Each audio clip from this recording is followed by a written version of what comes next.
J-Hero cùng bạn đến thành công.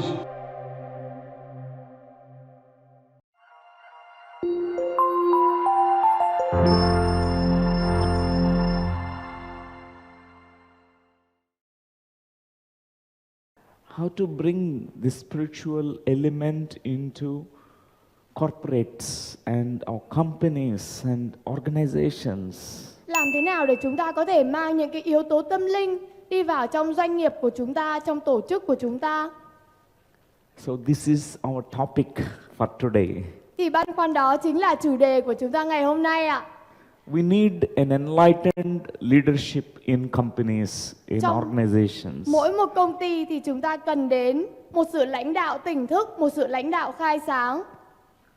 So friends, from childhood, in our homes, we also have seen a great leadership of our mother. Mother is a great leader. Và khi mà chúng ta còn nhỏ trong gia đình của chúng ta thì chúng ta cũng đã được chứng kiến một CEO tuyệt vời, đó một nhà lãnh đạo tuyệt vời, và đó chính là mẹ của chúng ta. Our mothers are the CEO of the home. Bởi vì mẹ của chúng ta chính là CEO của gia đình chúng ta. She takes care of the home, everything. Mẹ chăm sóc cho từng thứ nhỏ nhất trong gia đình. And also the second CEO is our father. Và đương nhiên vị CEO thứ hai trong gia đình của chúng ta chính là, đúng rồi ạ, là cha của chúng ta.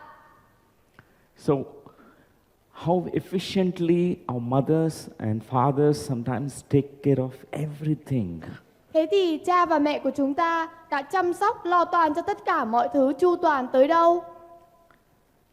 But if there is mindfulness, there is a spiritual element added to it, it will enhance the leadership.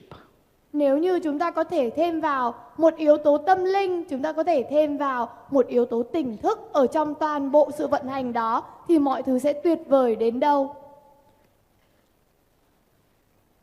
I kept the image of Buddha here. Tôi đưa lên trên này hình ảnh của Đức Phật. Buddha is a great spiritual leader. Bởi vì Đức Phật cũng chính là một nhà lãnh đạo tài ba. He was leading biggest sangha. Ngài là người đứng đầu của những tăng thân lớn nhất trên thế giới. Very efficiently. Và đã quản lý một cách rất hiệu quả. There's something that we can learn the leadership from Buddha. Có một cái khả năng liên quan đến lãnh đạo mà chúng ta có thể học hỏi được từ Đức Phật của chúng ta. There are many great leaders in the world, spiritual leaders. Và cũng có rất nhiều những nhà lãnh đạo về mặt tâm linh trên toàn thế giới. Who are able to really give their best for the organizations and for the countries. Some of the leaders started the religious movements. Có những người thì là những người lãnh đạo của một tập đoàn, có những người là người lãnh đạo của cả một đất nước, của một quốc gia.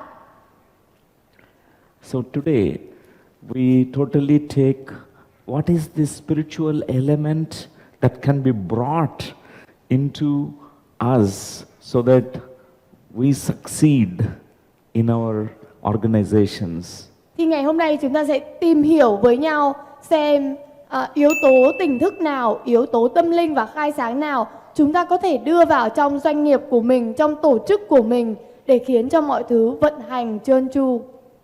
Somewhere as humans we are all entrepreneurs. Bởi vì là một con người, thực ra tất cả mọi chúng ta đều là những doanh nhân. Everyone. Mỗi một bạn ở đây đều là doanh nhân. That element of innovation and creativity is there. Bởi vì lúc nào bên trong của chúng ta cũng có cái năng lượng nhiệt huyết của việc làm cho mọi thứ mới mẻ, của cách mạng, của sự cải tổ ở bên trong. And also there's an element of leadership is there in us. Và bên trong chúng ta cũng có những hạt giống của những nhà lãnh đạo.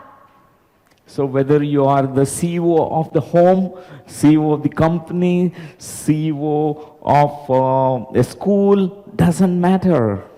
Vì thế nên cái việc mà các bạn là nhà lãnh đạo của tổ chức nào, là của gia đình của bạn, là của một trường học hay là của một doanh nghiệp thì điều đấy không hề quan trọng.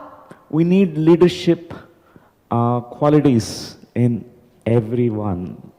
Bởi vì cái việc mà có những cái hạt giống của lãnh đạo là cần thiết cho mỗi một chúng ta.